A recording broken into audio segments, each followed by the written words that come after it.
Hoy queremos hablar de cambio climático y hemos invitado a Antonio Marín. Bueno, es muchísimas cosas, es licenciado en Derecho, también responsable de Medio Ambiente de UGT, también divulgador de cambio climático, así que nos va a informar muchísimo sobre todo este verano que hace tanto calor, Antonio. Sí, Xavi. Hace muchísimo, ¿verdad? Mucho. Hemos sufrido unas horas de calor, bueno, y seguiremos sufriendo, yo creo. Sí, vamos, yo siempre lo explico de manera muy clara.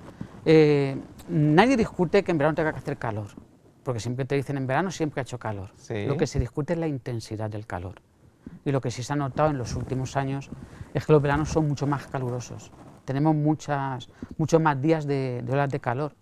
Yo siempre que me fijo en datos de la EMED, la EMED tiene una gráfica muy buena donde se ven los días de olas de calor a nivel peninsular y con Baleares. Y en los años 70 a los 90 teníamos unos 10 días de olas de calor. Desde el 2015, pues la media son unos 40, 30, 20, lo que nos está diciendo que los veranos son mucho más cálidos. Se han africanizado totalmente en España. Albacete se está derritiendo. A ver. Evidentemente no somos un glacial, Sí. pero nos derretimos este verano. Nos derretimos. Albacete está sufriendo lo que está sufriendo Europa. Europa, después del Ártico, es una de las zonas que más se calienta a nivel mundial. Y todo está relacionado con el calentamiento del Ártico. Mira que yo soy de Valencia y el año pasado fui a la playa. Mira que no me gusta la playa, pero fui a la playa y el agua estaba ya caliente, o sea, estaba tibia. Este año dicen que ha subido la temperatura en el mar. Al final, ¿nos coceremos dentro? No nos coceremos como los langostinos en Navidad, pero sí es verdad que las especies marinas del Mediterráneo que están adaptadas a un rango de temperatura óptima, pues lo van a notar. Y si la temperatura sube, pues estas especies se extinguirán y serán reemplazadas por especies tropicales adaptadas a aguas más cálidas, que es lo que está ocurriendo en muchas zonas del Mediterráneo. El problema de que el Mediterráneo se caliente es por las danas, lo que se conocía antiguamente las gotas frías. Un mar más cálido tiene más vapor de agua, y el vapor de agua es combustible para las danas. Entonces corremos riesgo de que tengamos inundaciones más potentes. Nadie dice que en el pasado no hubiera gotas frías, pero ahora tenemos más gotas frías y sobre todo más potentes porque el mar está más cálido y por supuesto evapora más agua. Oye, Antonio, no sé si lo dicen los negacionistas, expertos, no tengo ni idea, estás aquí para iluminarnos, pero sí que es cierto que hay gente que dice que hace más calor y demás porque son ciclos de este planeta Tierra, ¿no? De la meteorología, que otros años, hace muchos años, pues estos calores, estas lluvias intensas, estas danas que inundan ciudades como los pueblos cercanos a Valencia, pues ya hace muchos años eso ya ocurría y ahora es un ciclo que regresa. ¿Qué hay de cierto en todo esto? Hay una parte, fíjate, la formación que tengo yo de la ONU se explica muy bien. Hay una parte cierta. Nadie niega que el clima tenga ciclos y que haya cambiado a lo largo de la historia de la Tierra, pero ha cambiado a escala geológica, de miles de años, y por causas naturales. Cambios en la órbita de la Tierra, cambios en vulcanismo, mayor o menor actividad solar, pero sobre todo en miles de años. Lo que ocurre es que el calentamiento que estamos viendo ahora se está produciendo en apenas unas décadas, en un siglo y medio, y esa es la diferencia. Claro que en el pasado había inundaciones, pero nadie niega que las hubiera. El problema es, ¿hay más ahora o no hay más ahora? Pues sí, hay más ahora, ¿por qué? Porque tenemos un mar más cálido. Yo siempre lo explico, un mar cálido es un combustible perfecto para los huracanes, las tormentas, las danas, y si el mar se calienta, pues las tormentas tienen más combustible y precipita mucho más fuerte. Bueno, el clima del Mediterráneo, bueno, y de Albacete y demás podría cambiar completamente, bueno, ya lo estamos viendo, ¿o no? Sí, está cambiando. Yo lo noto mucho, sobre todo en los veranos, que son mucho más calurosos que los años 70, los años 80. Cualquier televidente que viviera los veranos de los 70, los 80, incluso los 90, saben que no es lo que es ahora. Y los inviernos en las heladas. Yo siempre me fijo porque Albacete tiene una suerte gigantesca en comparación con otras ciudades. Tenemos la base aérea de Los Llanos, que tiene una estación de la EMED con una serie bastante buena en los años 50, y es verdad que siempre me he fijado en los días de helada, y en los años 70, 60, la media eran de 70, 75 días de heladas. El ARA se entendía temporada de heladas del 1 de noviembre al 1 de mayo. Ahora mismo estamos en 40-45, pero es que esta última temporada de heladas, del 1 de noviembre al 1 de mayo, hemos tenido 25 días de heladas. Lo que nos está diciendo es que claro que el clima está cambiando. En Albacete se está calentando porque Albacete no es una isla del resto del mundo. Sí que se está reduciendo, pero ¿no es cierto que a lo mejor son más intensas incluso? Sí, lo que pasa es que el cambio climático tiene sus cosas sus dualidades. Si tienes un Ártico más caliente, lo que ocurre es que la corriente en chorro polar es una autopista de viento que está a unos 10, 11, 12 kilómetros de distancia, que va de oeste a este, pues cuando el Ártico se calienta, esa corriente separa lo que es el frío del Ártico del aire cálido. Al calentarse el Ártico, pues la diferencia es menor y se ondula muchísimo esa corriente.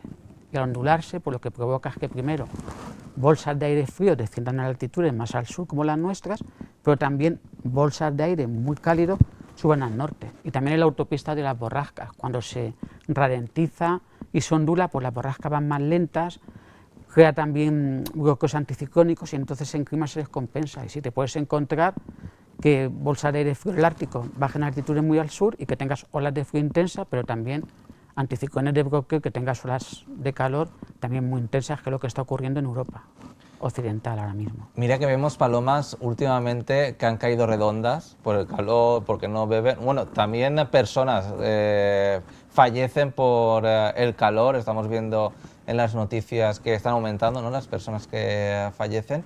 ¿Cómo nos puede afectar a los albaceteños el cambio climático a nuestra salud? El cambio climático y sobre todo las olas de calor tiene efectos bastante importantes en la salud, sobre todo en dos sectores de la población, nuestros ancianos. ¿Por qué? Porque los ancianos tienen un sistema termorregulador más envejecido. Ellos sudan muy poquito y el sudor es nuestra manera de refrigerarnos. Y encima no tienen sensación de sed, por lo que beben muy poquita agua. Además tienen patologías que se agravan muchísimo con el calor, desencadenan enfermedades y hospitalizaciones. Y luego tenemos los niños, los bebés, tienen una piel muy fina, su sistema nervioso no está todavía maduro y entonces pues sudan mucho. Eso es lo que es al aspecto de los sectores de la población más afectados por el calor. Pero también tenemos que proteger a aquellas centenares de personas que trabajan al aire libre, carteros, jardineros, la agricultura. Hay profesiones que se realicen al aire libre y que, por supuesto, que reciben los impactos de las olas de El ayuntamiento, por ejemplo, sí que activa protocolos, ¿no?, cuando hace muchísimo calor en Albacete, para esos trabajadores municipales que están al aire libre, como puede ser albañiles o jardineros y demás, para que no estén, porque tú imagínate, a las 2 de la tarde con la que cae. Es que siempre lo he repetido, un protocolo de actuación de riesgo térmico puede salvar vidas. Claro, ahora mismo nos estamos encontrando que las olas de calor es que empiezan antes. Tenemos olas de calor en mayo. Es cierto, este año la ola de calor de mayo, finales de mayo, golpeó fuerte. Golpeó muy fuerte. Y las personas expuestas al calor, pues claro, hay que tomar medidas de estrés térmico, medidas organizativas, habrá que cambiar los horarios de trabajar, aunque sean horarios más frescos, habrá que aumentar el tiempo de descanso, habrá que mejorar la hidratación, hay que hacer mucho, pero es verdad que irremediablemente vamos hacia un clima más cálido y cada vez pues habrá que tomar medidas más eficientes para salvar y proteger la salud de los ciudadanos de Albacete, sin entrar en el alarmismo, pero hay que tomar medidas de adaptación a la nueva realidad climática. Hemos visto, bueno, estábamos hablando de danas, de las lluvias y demás. ¿Cómo ha ido este año en cuanto a lluvia en la provincia de Albacete? Porque sí que hemos visto, creo que poca lluvia, pero la lluvia que ha caído ha sido intensa, podríamos decir. Incluso alguna granizada con bolas de hielo que parecían pelotas de tenis, ya no de ping-pong, que a lo mejor sí que estábamos acostumbrados, bueno, quiero decir, a lo mejor una vez cada X años, pero bolas ya de una magnitud, de un tamaño considerable. A ver, las precipitaciones con el cambio climático lo que son más irregulares y más intensas. ¿Qué quiere decir con esto?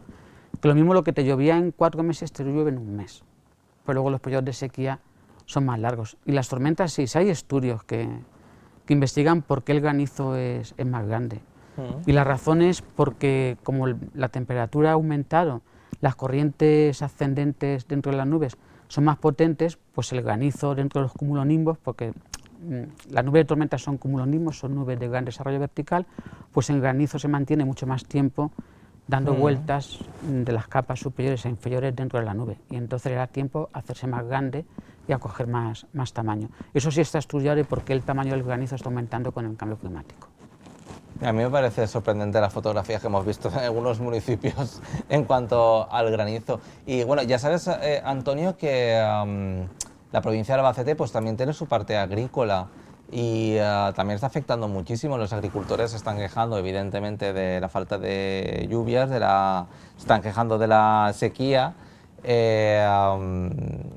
y que eso conlleva, pues les repercute en el bolsillo, porque al final no recogen toda la cosecha que deberían. Bueno, aparte del precio de fertilizantes, etcétera, etcétera. ¿Cómo puede afectar el cambio climático a cultivos como el viñedo, el olivar, el ajo?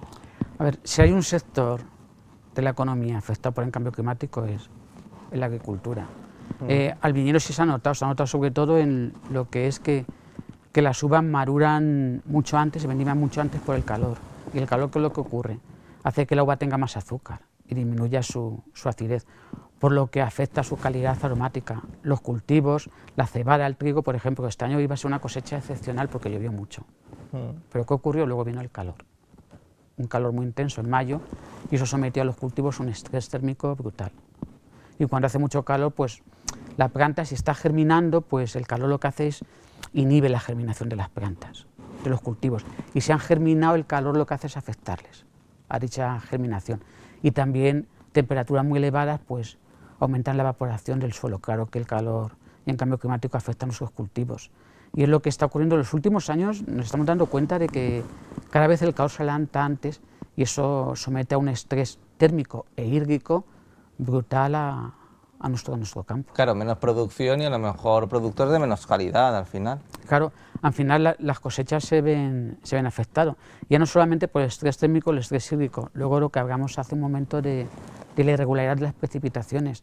Tenemos tormentas que son más potentes, tenemos granizadas que son muy intensas, lo que es la piedra, granizo de más de 2 centímetros, y claro, al final el campo es uno de los sectores más afectados. Yo no sé si sigue en ritmo actual de subida de temperatura, cuántos cultivos podrán adaptarse dentro de 80 años a una subida a lo mejor de 3-4 grados sobre la era preindustrial. Es lo que me preocupa. Tú eres un divulgador catastrofista en el sentido de, todos hemos visto películas, son ciencia ficción evidentemente, El día de mañana o de estas de unas ventiscas que hielan las ciudades y demás, que es ciencia ficción. Pero viendo hacia dónde vamos con el cambio climático, con todo esto que está pasando, pueden llegar daños más fuertes. En Valencia la vivimos hace unos años, por ejemplo. Aquí precipitaciones más intensas, un calor, unas horas de calor con las que no puedes salir ni a la calle. ¿Esto va a ir a más? A ver, el problema del cambio climático es que el clima tiene su inercia. Esto no es un botón que puedas apagarlo y se terminó. Y siempre explico la inercia climática para que la gente entienda el problema. Imagínate que mañana ya no se emiten gases de efecto invernadero, ni una tonelada. Aún así, por la inercia del clima, la temperatura seguiría subiendo un poquito durante 10 o 20 años. Luego se va a estabilizar, pero en el pico máximo, durante los 200 o 300 años. Y luego empezará a bajar muy lentamente. Pero cuando digo muy lentamente, miles de años. Lo mismo tardaríamos 10.000 años en recuperar los valores preindustriales de nuestros bisabuelos. Claro, a escala humana nos parece tremendo, miles de años. A escala geológica es muy poco. Por eso es la obsesión siempre de que el clima no suba a cierta temperatura. El Acuerdo de París siempre marca que no suba más de 2 grados, lo importante es que nos quedemos 1,5. Los 1,5 ya los hemos rebasado totalmente. Pero es verdad, pero es ¿por qué? Porque por la inercia climática, porque en clima es como la calefacción, cuando la apagas los radiadores siguen calientes y siguen calentando. Por la inercia climática, cualquier subida de temperatura se van a comer las generaciones siguientes, nuestros hijos, nietos, bisnietos. Esa es la obsesión de evitar que suba 1 grado más la temperatura. Yo no soy catastrofista. Yo explico lo que es el cambio climático, dónde estamos y a dónde vamos, con la ciencia. Pero ¿realmente hay remedio con lo que se está haciendo? Es decir, ¿estamos haciendo algo realmente? Se está haciendo, sí. A ver, hay dos medidas que se pueden tomar para el cambio climático. Medidas de mitigación, que es reducir las emisiones de gases de efecto invernadero. No es fácil descarbonizar una economía que es muy dependiente de los combustibles fósiles. Y luego medidas de adaptación, adaptarnos al cambio climático. Y luego, a nivel ciudadano, pues ser más eficientes energéticamente, que es hacer lo mismo consumiendo menos energía. Pero realmente lo que hacemos en casa, claro, yo puedo decir, bueno, ahora hace un calor de copón, voy a encender el aire acondicionado, porque yo lo encienda, no va a pasar nada, que apaguen la fábrica, por ejemplo, que consume más. Realmente, nosotros como ciudadanos, si no encendemos el aire acondicionado, ¿vamos a contribuir en algo realmente? Yo es que te daría la vuelta. Digo, es que con 40 grados es muy difícil que un ciudadano aguante lo que es la temperatura. Pero ¿y si el aire acondicionado su fuente de energía renovable? Claro, es que esto es un todo que aquí tenemos que poner todo en nuestra parte. Yo como ciudadano sí, a lo mejor pues por las noches por abrir las ventanas para que la casa se refrigere y luego por el día encender el aire acondicionado, pero lo importante es la transición energética, que yo siempre lo he dicho, es imparable. Las energías renovables, cuando son más competitivas que lo que ocurre ahora, desplazan a los combustibles fósiles, pero no por una cuestión medioambiental, sino por una cuestión capitalista, y en 30 años al mundo no lo va a conocer nadie. Ahora mismo en España el 60% de la generación eléctrica es renovable. Eso hace 30 años nadie se lo creía. ¿Te acuerdas del impuesto al sol? Sí, me acuerdo del impuesto al sol, pero son temas políticos que no me preocupes, pero sí, era porque yo soy divulgador climático. Sí, pero ¿te acuerdas del impuesto al sol sí. que el Partido Popular creo que impuso y que yo me quedé con la boca abierta y digo, ¿cómo quieren que combatamos no por entrar en política ni nada por el estilo, sino porque no sé, estamos todos luchando contra y a veces nos ponen palos en las ruedas? Lo que pasa es que, siempre lo repito, hay un antes y un después. Las energías renovables, la competitividad que tienen ahora no la tienen hace 20 años. Y están arrasando. Yo siempre me fijo en China, porque China ha tenido que contaminar mucho porque no ha tenido una revolución industrial como hemos tenido Europa y Estados Unidos. Tuvo que hacer un desarrollo gigantesco en 20 años, pero ahora mismo el 90% de la energía solar y eólica es de China. Y el 90% de los coches eléctricos está en China. Un gigante como China ya está apostando por las energías renovables. No sé si es cierto, y ya sé que eres divulgador del cambio climático y demás, pero ya que estás, creo que has dicho que el 60% de la energía es renovable, pero ¿no es cierto que mucha energía la vendemos fuera y nosotros compramos energía? ¿Eso no es un poco contradictorio? Es decir, generamos energía renovable supuestamente para reducir los costes, para el autoconsumo y demás del país, pero hay mucha energía que se vende fuera y que nosotros compramos energía. Si nosotros ese 60% de la energía la generamos nosotros, ¿por qué no nos la quedamos y así no contaminamos? ¿Sabes por dónde voy? Lo que pasa es que vivimos en un mercado común donde también la energía es un bien que con ella pues también cuando hace falta, también nosotros cuando se ha hecho falta hemos comprado energía. Es verdad que España tiene una suerte, y yo soy divulgador climático, yo mi formación es en cambio climático de la ONU, pero es verdad que es una isla energética que nos ha permitido muchas veces estar apartados de las crisis energéticas. ¿Por qué? Porque tenemos una potencia renovable bastante importante y luego nuestra isla energética en comparación con Europa también se ha hecho que tengamos plantas de licuar gas natural también, que seamos referentes. Eso nos ha venido muy bien. España es un ejemplo en transición energética, es indiscutible. Y yo estoy seguro que en 30 años las energías renovables se habrán impuesto, por mucho que haya ciertos sectores políticos que se quieran oponer. ¿Por qué? Porque cuanto te salga más barato y más económico poner renovables, placas solares o eólica, pues por supuesto que va a reemplazar a los combustibles fósiles, sin entrar en la energía nuclear, que ese es otro tema, porque la energía nuclear no es renovable, porque el uranio es un elemento finito, pero la Unión Europea sí dice que es una energía de transición porque no emite CO2. Tengo dos últimas preguntas, Antonio. ¿Qué podríamos hacer en Albacete para combatir el cambio climático? Los ciudadanos, las administraciones, para mitigar los efectos. Pues mira, está demostrado que las ciudades tienen un problema con las olas de calor, que también tienen su microclima, como digo yo, su isla de calor urbano. Las ciudades con el cemento, el asfalto, absorben mucho calor por el día y luego lo sueltan por las noches, pero además es que también generan su propio calor con las industrias, las fábricas, los aires acondicionados. Zonas verdes que mitiguen las olas de calor y lo que es la isla de calor.